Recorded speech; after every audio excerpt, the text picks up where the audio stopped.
In today's episode, I'm excited to have back with me Dr. Marcus Goodie Goodloe. How you doing, Goodie? Well, I'm doing great and Happy New Year. It's great to be with you and all of your podcast followers. Well, I wanted to kick off this new season with you, Goodie, as we're right around the corner from Dr. King's birthday, and you wrote a book, if I remember right, your first book, KingMaker. I've got my copy That's right right. here. I would love for you to talk about why did you call it KingMaker? And tell us a little bit about the book. Yeah, so thank you again so much for having me. I really appreciate it. Enjoy our time wherever we get together.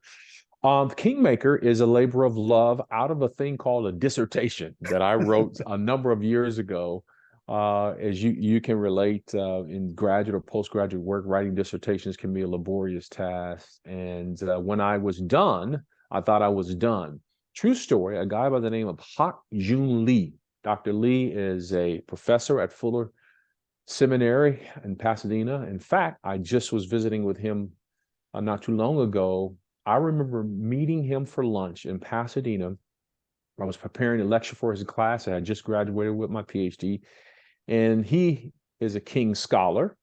And he looked across from the table for me and said, you have to write a book now. And I was like, wait, what? I'm done. And with this dissertation. And he said, no. He said, a book will make these insights that you have shared about Dr. King accessible to people.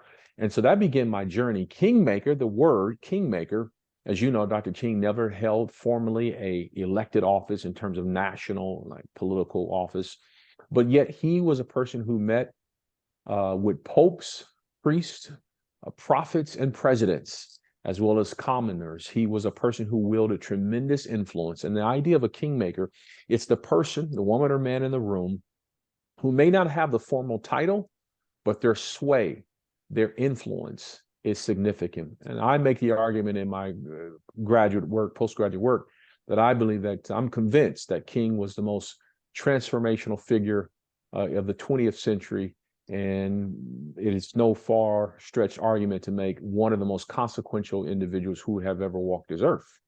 And so by that, Kingmaker, he was a person who at one point, at least for the span of 11 years or so during the civil rights era or movement, he had the voice, he had the temperament, tone, he had the moral fortitude to advance our nation further than any other person in a period of time in which he lived. And it was just remarkable. So he was, in essence, that kingmaker.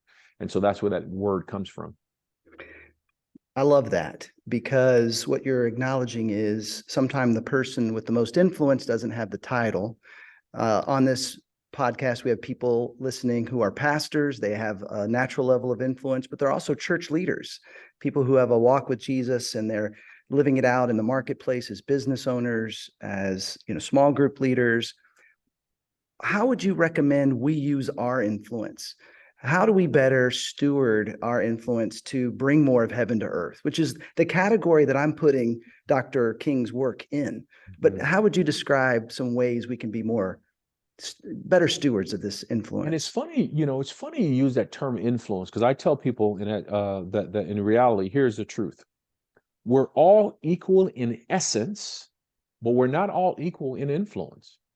That's just the way it is. I mean, I believe that, like you, people, those are people of faith, we are made in the imago Dei, in the image of God. So the essence of who we are as human beings, everyone has value, has dignity, has worth, and that worth is given not just by a state, which we have as citizens, but I believe that value is given by the one who created us, who knows us, who formed us when we were in our mother's womb, right? Psalm 139. But we're not all equal in terms of our ability to influence. Let's be honest. There are some names that when they pop up on the ID of your phone, that they solicit an emotion, a response. There are some people you're quicker to get back to than others. There are some people who, because of what they've done or because of who they are, the gifts or talents they bring to the table, that they have tremendous sway, influence. And Dr. King recognized that. And I think for pastors, for business leaders, for people who have the gift of making money, that's a gift. I know some individuals who have that gift. I believe it's a gift according to the scriptures. I think for people with influence, Dr. King would say it this way: whether you're a person sweeping the streets, or a person who's giving a lecture from a pulpit or a podium, you should do it with excellence. And so whatever gifts you have, look at those and see how you can make a difference. The great poet and writer Waldo Emerson said, "The purpose of life is not simply to be happy, but it is to make a difference." And so part of being a person of influence is recognizing what you have been given and how can you use those gifts to make the world better. And in essence, that's what Dr. King did in his brief time, 39 years here on earth. He did more in 39 years that some people will do in lifetimes over. We all can't be Dr. King, but we all can use the gifts and talents God has given us to advance the cause of others, to give voice to the voiceless, to give hope to people void of such, to be repairers of the breach, and to have people have a sense of purpose, knowing that that there's more to this life than just what they can take, but it's also blessed to give. That's right. Well, as a kid, I may have told you the story a while back. I was born the day after Dr. King, January 16th, the day before Andy Kaufman, and as well as Jim Carrey, who later played Andy Kaufman. That's right. That's right. But as a kid, I literally grew up wanting to be some sort of combination of Dr. King and Andy Kaufman. I wanted to make a difference and make people laugh, make the world a better place. Talk about, as a Dr. King scholar, some of what the anecdotes and stories from the book you share. King had really a remarkable way of recruiting people of influence.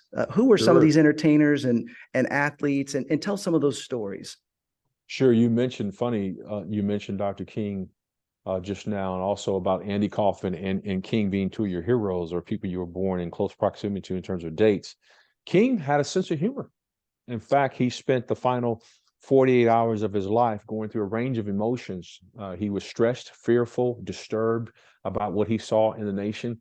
But in his last 24 hours, had a pillow fight with a number of his colleagues, including Andrew Young, right before he was killed on that balcony in Memphis on April 4th, 1968. He was literally on his way to dinner, and he was calling down to his colleagues, people like Jesse Jackson, Ralph Abernathy, and Andy Young. He was talking about the dinner menu and what he anticipated eating, which in that case would have been soul food. He talked about wanting to hear from a great jazz saxophonist. He wanted him to play one of his favorite songs. And so King had a sense of humor.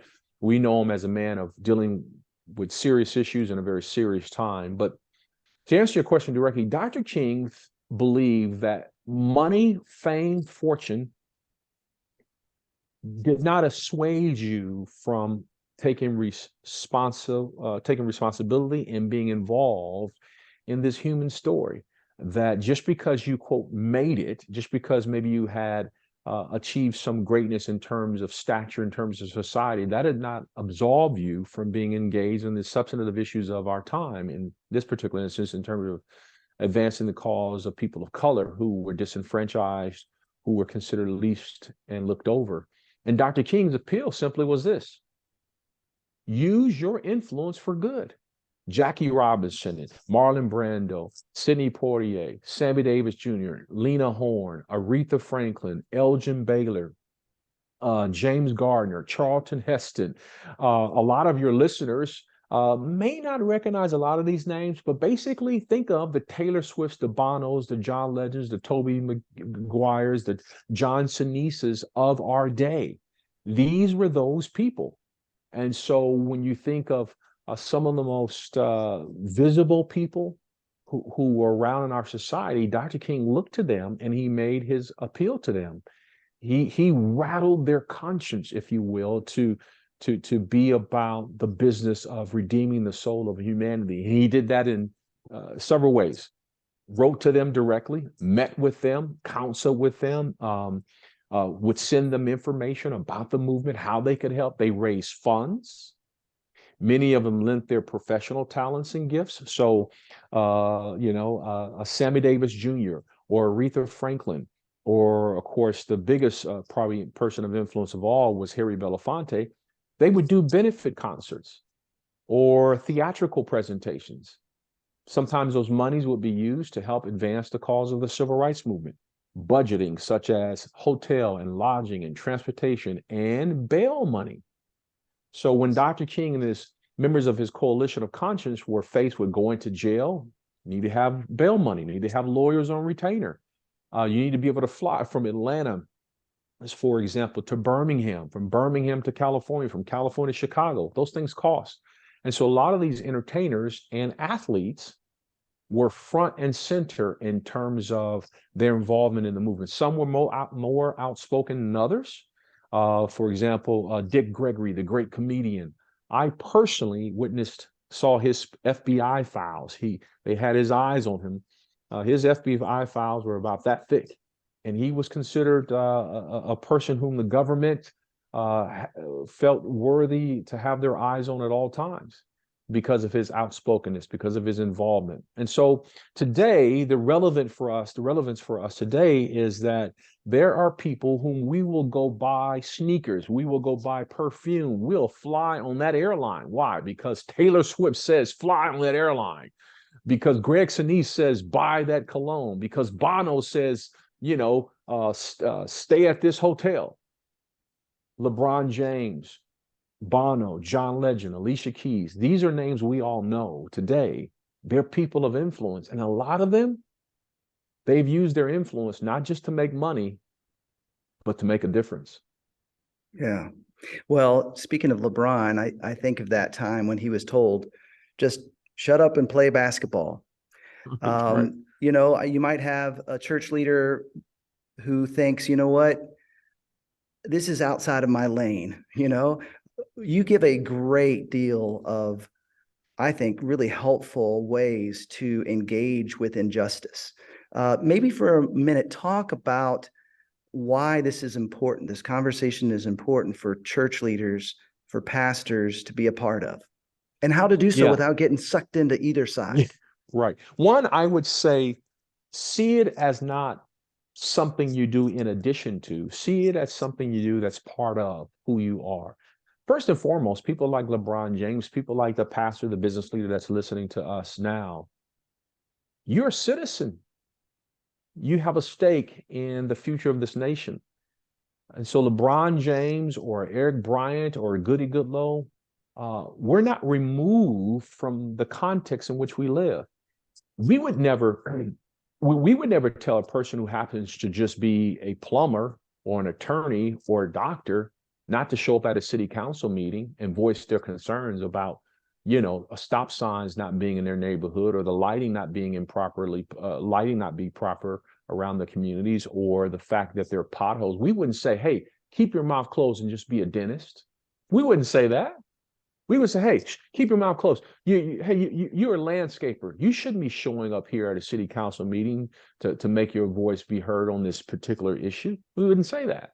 And so what I would tell people is, one, see yourself intricately involved in the human narrative, the story, the advancement of human progress. Two, make sure you're informed, aware of the issues. LeBron James is not just popping off. LeBron James led and leads a campaign called More Than a Vote.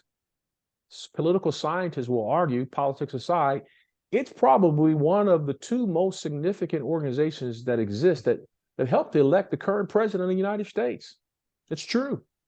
LeBron James used his platform to help register people to vote. Bono, the great band leader of U2, in fact, just this past month, they received the Kennedy Honors, which is one of the most prestigious awards given, the entire band. Why? Because they not just played music, in my opinion, the greatest band ever. I've been to 6 concerts, but for the better part of 10 plus years, starting with the leadership and influence of a guy named George Walker Bush, the former president. They they helped facilitate a program called Pet Farm, which is the president's response in regard to the AIDS crisis on the continent of Africa.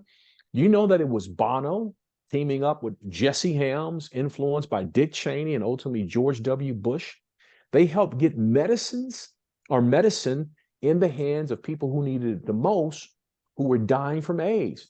also included in that was debt relief. So a lot of the countries were overrun, overburdened by enormous health pandemics.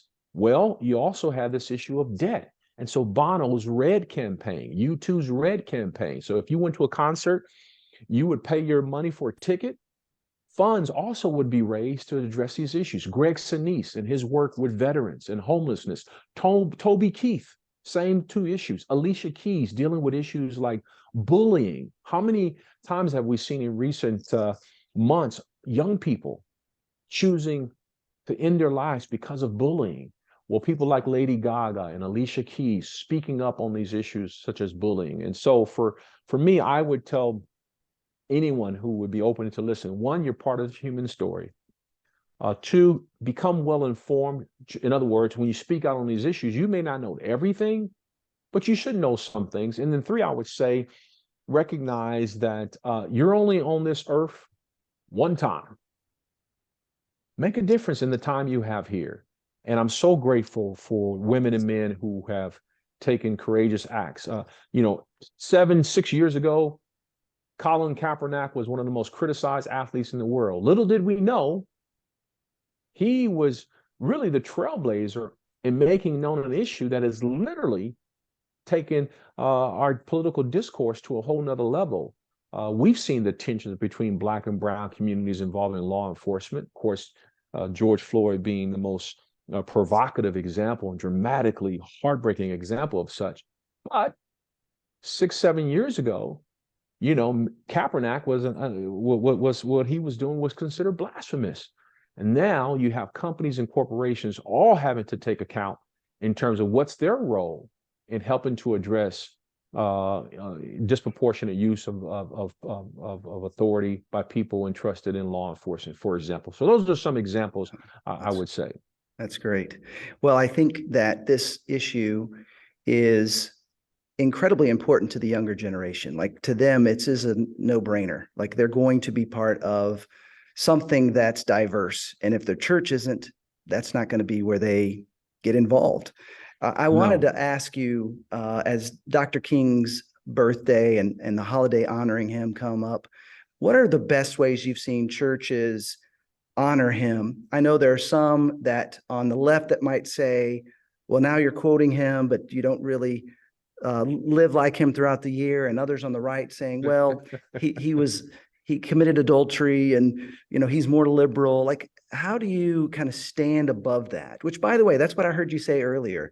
These issues transcend politics. Both parties should be involved, right? But how do you honor Dr. King? What would you say to those on either side that are resistant to that? Yeah, I just say, one, he was a man who was called for such a time that the nation was facing and that the world was facing. And his feet were made of clay.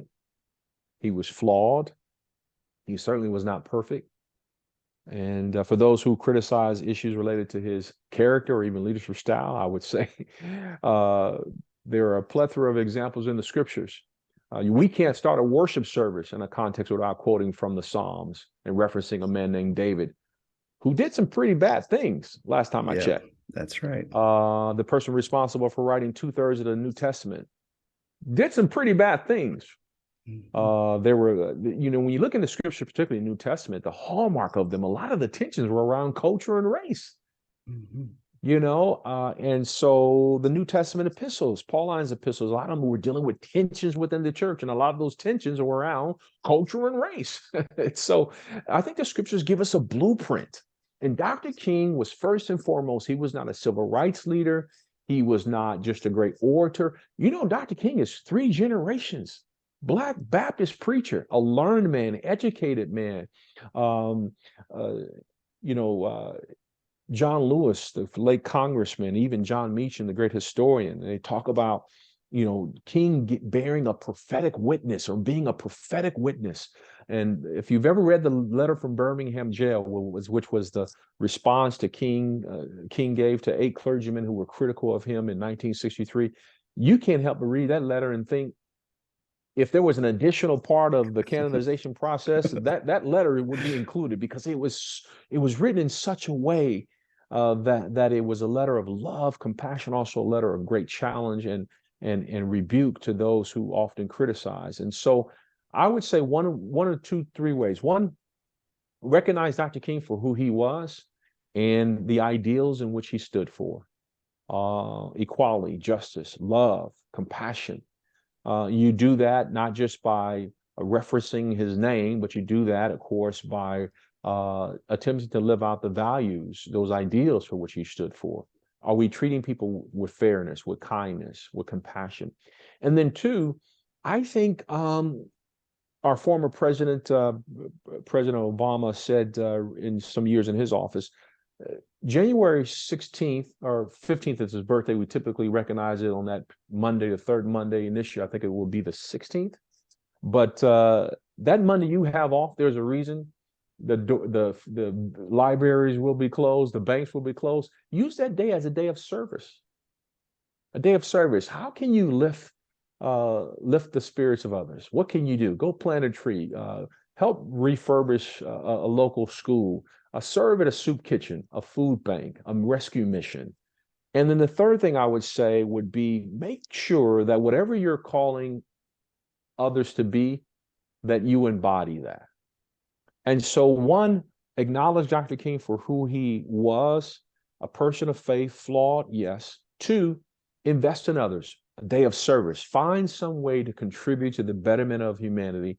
And then look in the mirror and say, am I doing all I can to make the world better? In my place of influence, in the conversations I'm having, whether around a water cooler at break time or going about my day, whether it's at the gym, hanging out with others, am I hearing things, seeing things, and I'm being passive, indifferent, silent? And Dr. King said, there comes a moment when silence is betrayal. We live in a context in a world now where language and things that are being said about groups of people without giving great care, words matter. And so Dr. King recognized that. I think we have to recognize that as well. This issue of racism, Dr. King said it is long the white man's shame and the black man's burden. He also said that the hour on 11 o'clock on Sunday is the most segregated hour in America.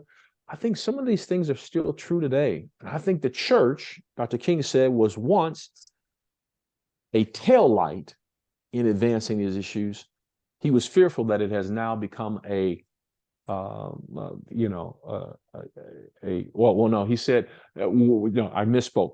There once was a time when the church was a headlight on these issues, and now it has become a tail light. In other words, being in the back. And I think the church has a responsibility to be out front on these issues. Don't see these as it's not about preaching the social gospel. It's not about being woke. Woke is just a convenient way, I think, for people who are not willing to do the work to excuse, to ignore.